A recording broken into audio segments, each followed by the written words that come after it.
나왔고요. 공대녀예요. IT 업계에서 기획자로 몇 년 일을 했고, 그리고 나서 그 다음에 갑자기 석사를 사회학을 갔어요. 그래가지고 처음에 사회학 수업을 들었는데 도대체 무슨 얘기 하는지 정말 모르겠더라고요. 저는 한 3년 동안 무슨 얘기를 하는지 모르면서 사회학을 논문을 쓰고 나왔어요. 그러고 나서 시민운동 영역에서 기획자로 몇 년을 또 일을 했습니다. 그러고 났는데 그림책을 냈어요. 네, 그 그림책을 그리고 출판사를 거치지 않고 자가출판으로 제가 편집하고 직접 유통하고 이렇게 해가지고 냈고요. 라고 얘기를 하면은 사람들이 이렇게 물어보죠. 왜죠? 요즘 인터넷에서 많이 유행하는 말인데 모르시는구나. 네. 왜죠? 라고 물어보죠. 뭐 이거에 대해서는 왜죠? 보다는 이제 제가 어떤 사람이었는지 이런 걸 좀 말씀을 드려볼게요. 이제 20살 한 5월 정도에 대학을 들어가서 1학년 한 중간고사 정도가 끝나고 났는데 갑자기 삶이 되게 지루해지는 거예요. 그 한 중간고사 때까지 정말 엄청나게 놀았거든요. 신나게 놀고 나서 중간고사가 끝났는데 삶이 이렇게 해서 그냥 늙어버리는 게 아닌가? 이렇게 갑자기 지루함이 느껴졌어요.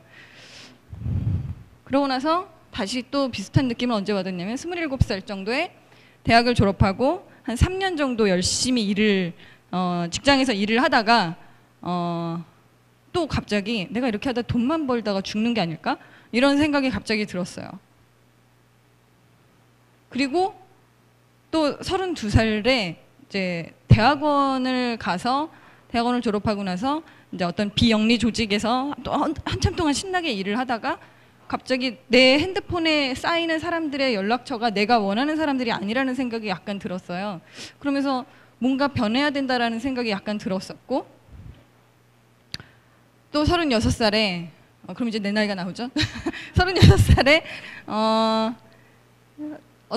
제가 이제 정말 원하는 시민운동을 할 수 있었고, 시민운동 단체에서 일을 하고 있었고, 그리고 한 5년 동안을 정말 제가 숨을 쉬는지 아니면 잠을 자는지도 모를 정도로 너무너무 열정적으로 일을 열심히 하다가 갑자기 또 이게 뭔가 삶이 지루해진다는 생각을 또 하게 되었어요.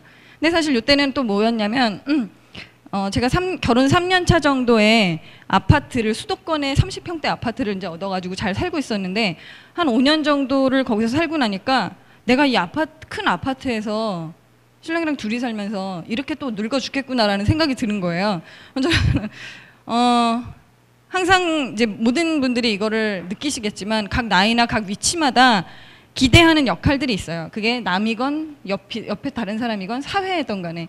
근데 이래야 한다, 저래야 한다 해서 과연 자유로울 수 있나? 저의 사실은 질문은 오늘은 이건 것 같아요. 근데 제가 이제 사실은 그냥 가만히 있지는 않았던 거죠. 계속 어떤 것들에 꽂혀서 달리다가 갑자기 지루함을 느끼고 또 꽂혀서 달리다가 지루함을 느끼고 이러겠는데, 예를 들면 그런 거예요. 20살 때 지루하고 났을 때는 여행을 이제 첫 번째 제가 이제 해외 여행을 했었고, 그리고 학생 운동을 하진 않았어요. 학생 운동하는 사람들이랑 친하게 지냈고요. 그리고 그때쯤 그런 사람 중에 한 사람이랑 연애를 했어요. 근데 세상이 참 변하지 않는다고 생각을 했을 때였는데 이 사람이 자기도 변할 수 있고 세상도 변할 수 있다고 얘기를 하는 거예요. 저는 그게 너무 신기했어요, 그때는. 그리고 32살에 왜 32살이 갑자기 되죠? 네, 27살에 회사를 다니다가 갑자기 지루하다고 생각을 했을 때는 내가 이 상태에서 돈만 벌다가 늙어 죽느니 다른 걸 하자라고 싶어서 회사를 때려치고 대학원을 진학을 했고요. 32살에 또 어떤 그 비영리 조직에서 뭐 사실은 그 비영리 조직은 영리 조직이랑 별로 월급이 다르지도 않았고 되게 안정적인 좋은 일을 한다는 사람들한테 칭찬받으면서 하는 일이었는데, 그럼에도 불구하고 뭔가 내가 하고 싶은 일이 딱히 아니다라는 생각이 들었을 때 나한테 1년의 시간을 주자라고 해가지고 무작정 때려치고 나와서 1년 동안 여기저기 이제 자원활동과 이런 것들을 하면서 지냈습니다. 그리고 이제 얼마 전에는 네, 아까 그 아파트에 대해서는 아파트를 전세를 주고 홍대 앞쪽으로 이사를 이제 수도권에서 서울을 오려면 집이 엄청나게 작아져야 돼요. 짐들을 다 버리고 작은 집을 갖고, 사실 수도권의 30평대 아파트라는 단어는 안정적인 삶이라는 되게 사람들이 바라는 것이거든요. 근데 그 바라는 것에서 내가 이렇게 그거에 눌려서 늙어 죽겠다는 생각을 저는 정말 어떻게 견디지를 못하는 거죠. 그래서 작은 전셋집으로 이사를 했고, 시민단체, 시민운동단체에서 월급 받으면서 세상을 좋게 만드는 일을 하겠다라고 생각을 하고 있다가 갑자기 저는 요즘 독립활동가라는 단어를 쓰고 있거든요. 제가 하고 싶은 시민운동을 시민운동 단체에서 하는 게 아니라 제가 개인적으로 하는 것으로 저는 지금 독립활동가라는 이름을 쓰고 있습니다. 그래서 이제 뭐 보면은 지루해질 때와 어떤 변화가 있을 때가 이렇게 있어요. 보니까 이렇게 주기가 있더라고요. 그래서 네, 아마 대부분 많은 사람들은 어떤 익숙함이 되게 편안함으로 다가오는 분들이 있을 거예요. 저는 그분들을 사실은 존경해요. 왜냐면 그거를 어떤 그 지루함을 극복하거나 아니면 그 지루함을 되게 즐기시거나 뭐 이런 분들이라고 생각하거든요. 근데 제가 보기에는 그분들은 저랑 족속이 다르고 대부분 이런 데 오시는 분들은 저랑 비슷한 분들이라고 생각을 하는 거예요. 왜냐면 뭔가 새로운 거를 찾으러 오시는 분들이거든요. 뭔가를 배우고 어떤 걸 변화를 다른 사람은 어떻게 했는지 이렇게 살펴보고 이런 것들은 이제 저랑 같은 족속이라고 생각을 하는 거죠. 네. 그래서 제가 이제 느낀 거는 이런 거예요. 지루하다. 이렇게 늙어 죽는 거구나. 라는 생각이 들다가 갑자기 변화를 딱 하고 나면 아, 내가 움직이는 만큼 세상이 변하네? 갑자기 이런 걸로 조증이 이렇게 딱 돼요. 그래서 언제나 이런 것들을 계속 찾아가는 그런 삶을 살고 있었습니다. 저는 이제 결혼 10년 차예요. 올해 가을에 이제 10주년 결혼 기념일을 맞아요. 근데 역시나 어떤 위치나 나이나 역할에 따라서도 있지만 결혼한 여자에 대해서 기대하는 역할들이 다들 있어요. 이래야 한다, 저래야 한다. 이제 한번 볼게요. 결혼 정년기가 되면 너는 결혼을 안 하니? 뭐 그다음에 이제 결혼을 했으면 너는 애는 안 낳니? 이제 애를 낳고 나면 애는 뭐 어떤 뭐 요즘은 영어 유치원을 보낸다던데 뭐 그다음에 그 애가 학교 들어갈 때는 학교는 뭐 학원은 뭘 보내니? 애가 또 다시 컸어요. 그러면은 애는 대학은 어디 갔니? 대학은 애가 이제 다 군대 갈 때가 되면 애 군대는 갔니? 애는 결혼을 안 하니? 애가 또 그다음에 결혼을 했으면 그 애의 애는 안 낳니? 손자는 안 보니? 끝이 안 나요. 이래야 한다는 사람들이 자기가 어떤 그래야 한다라는 것에 대해서 남한테 계속 강요하는 거예요. 이거를 끊는 방법은 그냥 여기서 끝내면 돼요. 결혼을 했어요. 이 정도면 훌륭하죠. 애를 꼭 낳아야 되나요? 그래서 뭐 여러 가지 역할이 있죠. 이제 결혼을 했다라고 치면은 한 이 정도의 역할이 이제 저에게 분배가 돼요. 아내로서의 역할 가장 훌륭한 게 뭘까요? 아내로서의 역할. 네, 저는 결혼할 때 신랑이 결혼하자 그랬어요. 근데 나는 밥이 하기 싫은데 난 밥이 하기 싫어서 결혼을 못 하겠다 이랬더니 밥은 자기가 하겠다 그러더라고요. 왜냐면 저는 먹는 거가 그렇게 관심 있는 사람이 아니에요. 근데 먹는 게 관심 있는 사람은 밥을 하는 게 맞다고 생각해요. 신랑은 먹는 걸 정말 좋아해요. 자기가 좋아하는 걸 해야죠. 그래서 신랑이 밥을 해요. 신랑이 아침에 출근할 때 가끔 제가 이제 늦게 요즘 일어날 때 있는데 신랑이 아침에 나갈 때 제가 신랑 밥 이러면 신랑이 밥을 해놓고 나갔는지를 물어보는 거예요. 신랑이 밥을 먹고 나갔는지는 전 별로 관심이 없어요. 그리고 며느리라는 거는 사실 자기 부모한테 잘하는 건 되게 중요하잖아요. 근데 누군가 그런 얘기를 했어요. 결혼을 했는데 입양 온 것 같다는 얘기를 하는 거예요. 왜냐면 내가 나의 어머니가 아닌데 나의 어머니를 어머니라고 얘기를 하고 되게 그게 그게 되게 어떤 얘기도 들었냐면 결혼하고 나서 막 이렇게 바빠가지고 막 이렇게 하는데 어머니가 불렀는데 내 아줌마 뭐 이렇게 불렀다는 얘기 이게 진심이거든요. 네. 근데 어머니라고 부르죠. 왜냐면 저도 친구들 어머니를 어머니라고 부르긴 했어요. 하지만 제가 사실 우리 엄마 생일도 잘 기억이 안 나는데 신랑 저는 아직도 시어머니란 단어는 잘 안 쓰고 신랑의 어머니, 신랑의 누나, 신랑의 동생이라고 얘기를 불러요. 그러면 신랑이 자기 관심 있는 자기 이렇게 네, 부모님한테 하고 연락하고 이러면 되게 좋잖아요. 그렇게 하고 저는 우리 엄마랑 이렇게 연락하고 그렇게 하고 있죠. 아까 얘기했죠. 엄마. 네, 이거는 언제 끝나느냐가 문제예요. 끝이 안 날 수도 있어요. 애가 군대 가는 것까지 다 해야 되기 때문에 결혼식에 대해서도 조금 저는 사실 결혼을 조금 일찍 한 편이라서 네 근데 몇 번의 그 경험한 결혼식이 너무 재미가 없었어요. 결혼식을 우선 조금 늦게 가잖아요. 항상 가면은 한 5분 늦으면 결혼식 할 때 신랑 신부의 난 얼굴을 보러 가는 건데 신랑 신부의 뒤통수밖에 못 보는 거예요. 뒤통수 한참 보고 겨우 얼굴 살짝 나오는 거 한 번 보느라고 가는 게 너무 안타까웠고 둘의 얘기를 듣고 싶은데 맨날 주례사 아저씨가 주인공인 거죠. 주례사 아저씨 얼굴만 제가 보다 오는 그러고 싶지 않거든요. 지루하고. 그것도 별로 마음에 안 들었고, 그리고 가장 마음에 안 드는 거는 신부 아버지가 신부를 데려다가 신랑한테 넘겨주는 거예요. 그게 너무 마음에 안 드는 거예요. 그래가지고 제가 마음에 안 드는 거 3개를 어떻게 해결해야 되겠다고 생각을 해서 결혼식 때 저희 둘이 같이 입장을 했고, 그리고 그 주례를 없애고 저희가 관객을 보고 섰어요. 왜냐면 저희는 우리 얼굴을 보여주겠다 이런 걸 해서 우리 얼굴을 보여주려고 관객을 향해서 섰고, 주례 대신에 약간 축사를 하시는 분들을 7분을 관객석에서 일어나셔서 얘기를 해주셨어요.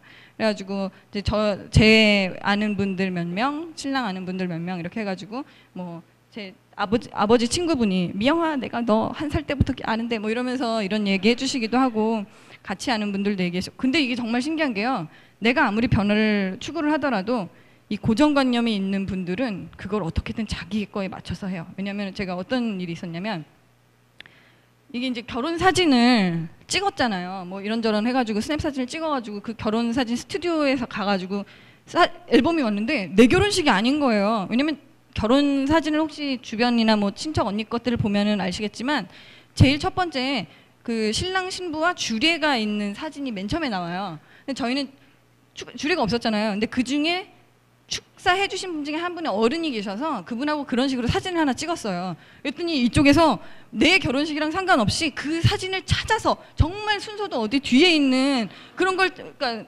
사진이 마지막에 하나 그냥 기념으로 찍을까요? 이렇게 해가지고 찍은 건데, 그걸 떡하니 맨 앞에다가 놓고 그 구성을 다른 사람 결혼식에 맞춰가지고 제 결혼식을 해서 넣은 거예요. 그래서 이게 참 그 결혼식을 하는 과정에서도 사람들을 설득하는 것도 어려웠지만 사람들의 이 자기의 그 관점을 벗어나기가 참 어렵구나 이런 생각도 했습니다.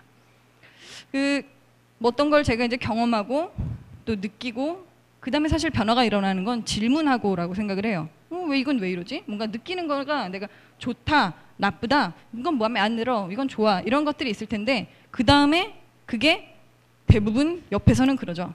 원래 세상이 다 그래 라고 하면 갑자기 질문이 이제 끝나는 거예요. 하지만 거기서 질문을 한다면, 질문을 하고 질문에 대한 해답을 계속 찾다 보면은 어떤 것을 깨닫게 되죠. 근데 깨닫는다고 사실 끝나는 것도 아니에요.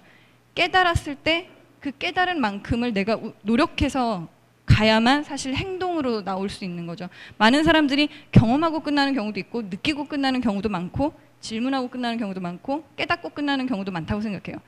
하지만 행동을 하게 되면 다시 처음으로 돌아오잖아요. 행동을 하고 또 느끼고 질문하고 깨닫고, 이런 것들이 저에겐 이런 주기를 만들어 오지 않았을까라는 생각을 하게 됩니다. 사실 이 30이라는 시간이, 이 얘기를 이제 저한테 초청을 받고 나서 30이라는 시간이 과연 나에게도 어떤 의미가 있었을까라는 고민을 했어요. 근데 저도 사실 어떤 변화를 하나 할 때마다 좀 두렵거든요. 그럴 때 고민하는 게 이런 거예요. 30대는 나한테 내 가슴이 떨리지 않는 일을 안 하면 나한테 참 미안한 시기이다 라는 생각을 하게 됐어요. 그 전까지는 사실 그런 거를 그냥 이렇게 해야 하는 일들을 했던 것 같은데, 언젠가부터 내 자신에게 미안하지 않는 삶을 살아야 되겠다라는 생각을 하게 된 거고요. 그리고 또 이런 것들이 있죠. 사람들은 자기가 선택한다고 생각하는데 그게 정말로 자기가 선택한 건 아닐 수 있거든요. 남의 요구나 사회가 어떤 정해놓은 틀들에 맞춰서 가느라고 내가 역할을 수행하고 있다는 거를 알게 됐을 때, 사실 30 정도에는 그 정도가 내가 그렇게 하고 있구나라는 거를 어렴풋이라도 알게 되는 때라고 생각을 해요. 그래서 내가 무슨 일에 가슴이 뛰는지 그거를 진짜로 알아봐줘야 되는 게 자기 삶에 대한 예의라고 저는 생각을 합니다. 그러려면은 저 자신하고의 대화에 되게 익숙해져야 돼요. 내가 무슨 얘기를 계속 사실은 하고 있어요. 내가 계속 어떤 신호를 보내고 있는데 사람들은 그거를 듣지 않거나 캐치하지 않거나 그냥 흘려보내는 거죠. 그렇기 때문에 뭔가 이게 공허하기도 하고 뭔가 마음에 안 들고 이런 삶이지 않을까 싶습니다. 그래서 나는 이런 것에 끌린다, 이런 것에 거부감이 드는구나, 이런 거를 나는 하면 별로 행복하지 않구나에 대해서 우선 느껴주는 게 되게 중요하고요. 그 다음에 그거에 왜 그럴까를 많이 찾아주는 것들이 중요하다고 생각해요. 그래서 실제로 이런저런 역할을 떼고 자신에게 남는 것은 과연 뭐가 있을까요? 이거 되게 어렵거든요. 왜냐면 나한테서 역할을 사람들은 역할로 얻어지는 권위라던가 힘이라던가 자부심이 되게 커요. 근데 그런 걸 떼버리고 나면 나에게 정말 남는 게 뭘까? 이런 질문 혹시 해보신 적 있는지 모르겠어요. 저는 그 중에 되게 여러 가지 고민을 해봤는데요. 그 중에 하나가 창작이라는 거를 좀 알게 됐어요. 왜냐면 내가 정말 아무런 것들이 없을 때 내가 혼자서 놀 수 있는 건 무엇일까? 소비도 할 수 없고 뭐 돈을 꼭 쓰거나 이런 것들이 아니라 내가 나 혼자 있을 때 나 혼자 놀 수 있는 건 뭘까? 라고 생각했을 때 창작이구나 라는 거를 어렴풋이 이것저것을 하다 보니까 알게 됐고, 창작에 대한 얘기를 하다 보면은 본성을 억누렸을 때 많이 나오는 그런 어떤 현상 같은 게 있어요. 그 현상이 뭐냐면 창작의 본성은 원래 인간들이 모두 가지고 있는 거거든요. 근데 그걸 억누르면 소비를 하는 거예요. 남이 창작한 것들을 내가 열심히 보거나, 예를 들어 텔레비전을 주구장창 보고 있거나 인터넷 쇼핑을 열심히 하고 있거나, 아니면 또 하나 그런 거죠. 남이 창작해 놓은 걸 내가 비판하거나, 아 이거 나도 이 정도면 할 수 있는데, 근데 진짜로 하나요? 하진 않아요. 그런 것들. 그래서 뭐 제가 하던 일도 있고 이렇지만 갑자기 저는 이제 나는 창작자가 되어야지 이런 이제 생각을 작년 1월에 마음을 먹었어요. 그러고 나서 그 마음을 먹었던 그 계기 중에 하나가, 제가 이제 시민단체에서 일을 하고 있었다고 그랬잖아요. 그 시민단체가 이제 크리에이티브 커먼즈라는 건데 좀 어려워요. 나중에 혹시 찾아보면 나올지도 몰라요. 그러니까 저작권이 너무 창작을 원래는 촉진시키려고 만들어진 거였는데 산업을 촉진시키기 위해서 지금은 저작권이 사용이 되고 있어요. 그래서 그걸 실제로 본성으로 돌아가게 하기 위해서 창작을 사실은 요즘 아마추어들이 되게 많이 하잖아요. 그런 분들이 꼭 저작권을 주장할 필요가 있냐? 그래서 그런 분들이 이런 아마추어 창작을 한 것들을 인터넷의 속성처럼 많이 공유하자, 뭐 이런 거예요. 그래서 그런 활동을 하는 중에 예술가들이 그렇다고 예술가들이 자기의 창작물을 쉽게 공유하지 않아요. 왜냐면 내 거를 왜 뺏어가려고 그러지? 이런 생각들을 많이 하시거든요. 그래서 사실은 에이, 내가 해버리고 말어. 뭐 이런 것들이 있었던 거죠. 또 하나의 이게 있었죠. 그래서 시민단체 상근 활동가였다가 조직 안에서만 이 활동을 하는 건 내가 그 예술가들이나 창작자들을 설득해야만 가능하구나라는 거였고, 그 다음에 내가 만약에 직접 내가 하고 마로 해가지고 내가 실제로 그림을 그리고 어떤 창작 활동을 한다면 가능하겠구나라고 해서 또 그 지루함과 어떤 그 무력감을 없애느라고 저 혼자 또 이제 독립활동가라고 하면서 예술을 시작을 하게 됐습니다. 그래서 예술가의 첫걸음은 그림을 그리기 시작했는데요. 하면서 느끼게 된 게 있어요. 아, 비교를 하면 정말 여기서 끝이구나. 왜냐면 저는 처음 시작을 한 그림이기 때문에 남들이랑 비교하면, 뭐 미대 나오시고 이런 분들이랑 비교하면 제가 할 수가 없어요. 근데 나온 첫 번째 그림이 되게 웃기게 생긴 아무튼 머그컵이지만, 이거를 매일매일 하다 보면 남하고 나를 비교를 하는 게 아니라 어제의 나하고 오늘의 나를 비교를 하게 되는 거예요. 그렇게 되면 내일의 나를 기대를 할 수 있게 되었어요. 저는 이게 정말로 크게 느낀 것 중에 하나였어요. 비교를 남하고 하지 않는 것들이 얼마나 중요한 건지, 그리고 이게 그림에서만 적용되는 게 아니라는 것들을 되게 많이 알게 됐고요. 그리고 하루하루를 채워나가는 것도 정말 중요한 것이다, 이런 걸 알게 됐어요. 그림을 그려보니까 또 느끼는 것도 있는데 세상이 되게 달라 보이더라고요. 왜냐면 내가 보고 있다라고 생각했던 것들이 보고 있지 않았어요. 실제로 본다라는 것들이 내가 이렇게 대충 보고 그 이미지를 사람이 자기 이미지에 기억했다가 내가 기억하는 이미지를 그리는 거예요. 그럼 분명히 다른 그림이 나오죠. 그렇기 때문에 본다라는 것들을 좀 다르게 되었고, 그 비교에 대한 이야기가 결국은 그림을 내가 잘 그리게 되는 게 아니라 내 그림을 사랑하는 방법을 알게 되면은 되는 거구나. 이게 삶이랑도 되게 비슷한 것 같아요. 내가 다른 사람의 삶을 보고 저게 정말 좋은 삶이라는 생각을 했을 때 내가 그걸 쫓아간다면 분명히 조건도 다르고 환경도 다를 거예요. 하지만 나는 이런 걸 원하는구나, 나는 이런 삶을 내가 살아가고 있구나를 알게 된 다음에 그 이후에 나의 내일을 기대하게 된다면 그건 좀 다르거든요. 그래서 내 안에 원래 있는 예술가를 찾아주는 게 역할에서 벗어난, 어떤 이래야 한다라는 것에서 벗어난, 되게 잘 그리는 그림 이런 것들이 아닌 것들이 나온다라는 걸 알게 됐죠. 그리고 사람들한테 얘기를 하는 거예요. 비교를 하기 때문에 못 그리는 거거든요. 그리고 그게 못 그리는 게 아니라 결국은 자기가 직접 그려본 적이 없는 거죠. 안 그려본 거라고 알게 되었습니다. 여행 그림을 그린 거거든요. 저희가 아까 그 그림책 낸 게 여행 중에 어떨 때 그림을 그리는지 간단하게 우선 오래 감상하고 싶을 때 본다라는 것에 대해서 얘기를 했었잖아요. 그래서 한 3시간 동안 어떤 광장에 앉아가지고 그림을 그리고 있다라는 그 경험 같은 것들이 저한테 정말 그 몰입이라든가 이런 그 경험을 정말 강렬하게 주었었고요. 예. 이게 그냥 보면 그냥 덩어리지만 저는 저거 하나를 한 선 하나를 긋기 위해서 그 그림의 그 풍경에 있는 선 하나를 보게 된 거예요. 이게 관찰이라는 것들이 삶에 있어서 대충 이럴 거야. 남이 얘기를 그렇게 했으니까 이게 아니라 직접 내가 보고 내가 느끼고 내가 기록하고 이런 것들이 되는 것 같아요. 일상 기록도 있는데 뭐 메모 같은 것들을 이제 시각화해서 사람이 표현할 수 있는 건 정말 많아요. 그래서 제가 그림을 시작하게 된 되게 큰 용기가 난 것 중에 하나는 글씨를 쓸 수 있으면 그림을 그릴 수 있다라는 이야기를 하신 분이 있었어요. 그것도 결국은 자기 글씨체가 나오는 것처럼 자기 그림체가 있다라는 거거든요. 그래서 메모를 그냥 이렇게 할 수 있게 되었고 쉬고 싶을 때 이게 나이 먹고 여행하면은 빨리빨리 잘 못 돌아다니는데 이렇게 앉아서 쉬면서 그림도 그릴 수 있게 됐고요.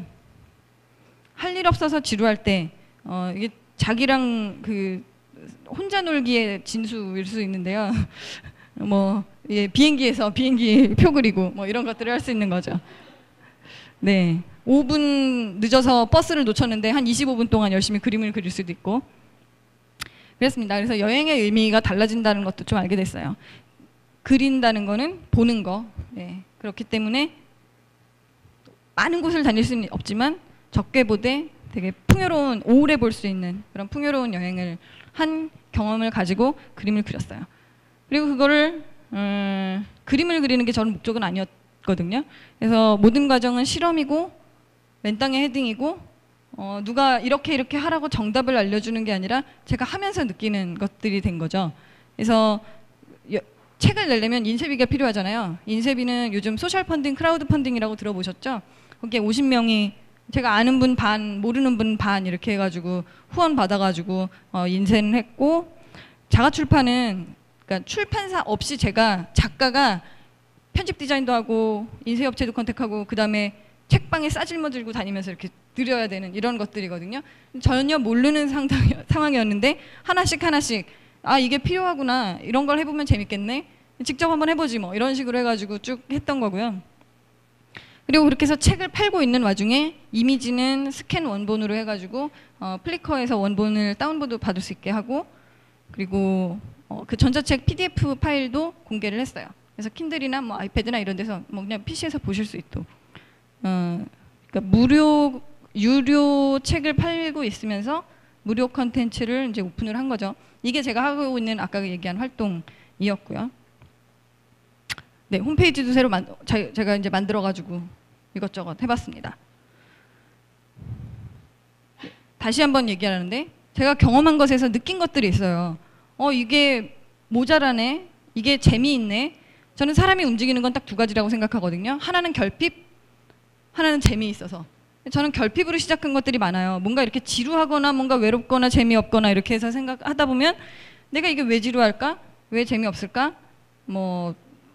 왜 뭔가 이렇게 무력감이 나올까? 이런 것들을 생각할 때 왜일까를 정말 많이 고민을 했던 것 같아요. 그래서 그러고 나서 이게 정말 내가 행복한 삶이 아니구나. 이렇게 하면 재미있구나.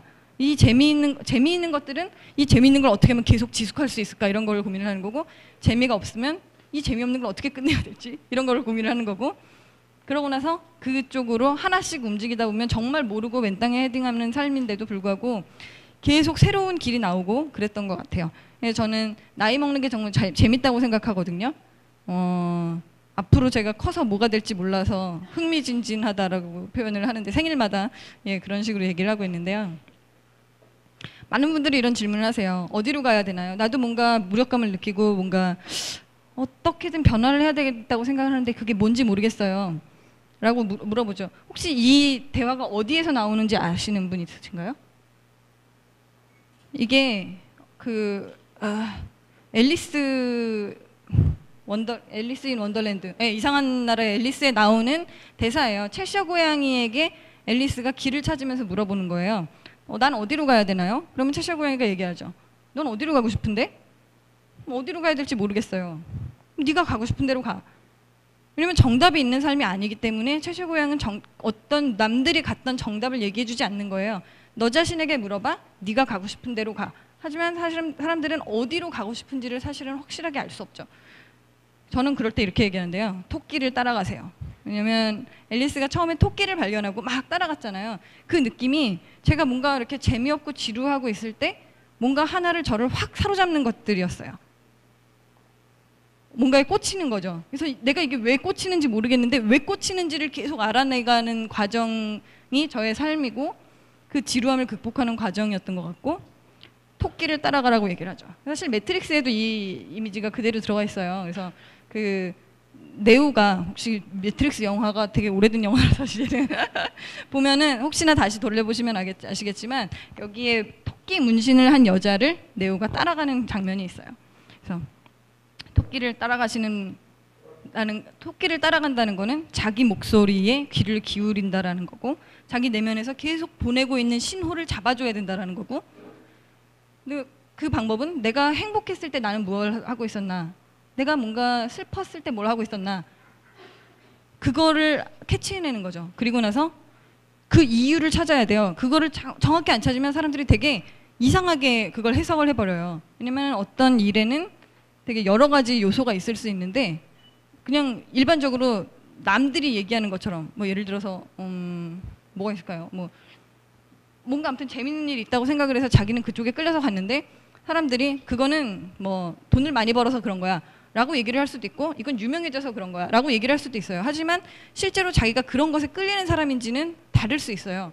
그러면 진짜로 내가 어떤 사람인지랑 내가 왜 끌리는지를 고민을 하다 보면 나는 이것 때문에 여기에 끌리고 이것 때문에 이거가 거부감이 드는구나를 확인할 수 있거든요. 착각하지 않도록 자기에게 계속 질문을 해야 된다는 생각. 그리고 또 하나 자기가 길러진 상자가 어떤 곳인지 내가 있는 사회가 왜냐면 나는 계속 뭔가 되게 열심히 하고 있는데 왜 나는 내 삶은 채워지지 않을까라는 생각을 할 때 그게 내 잘못이 아닐 가능성이 꽤 커요. 왜냐면 온 세상이 다들 돈 버는 사회로 막 가고 있을 때 나도 거기에 맞춰서 갔다고 생각을 했는데 왜 외롭지?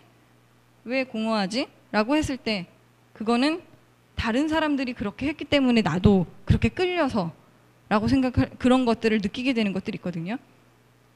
물론 거기에서 되게 행복을 느끼시는 분들이 있어요. 하지만 거기서 공허함을 느끼시는 분들이라면 내가 있는 사회가 어떤지를 좀 알아봐 줘야 된다는 것도 좀 있는 거고요. 그리고 실제로 나는 무엇을 원하는가 깨닫게 되는 거죠. 그 다음에는 행동하기죠. 네.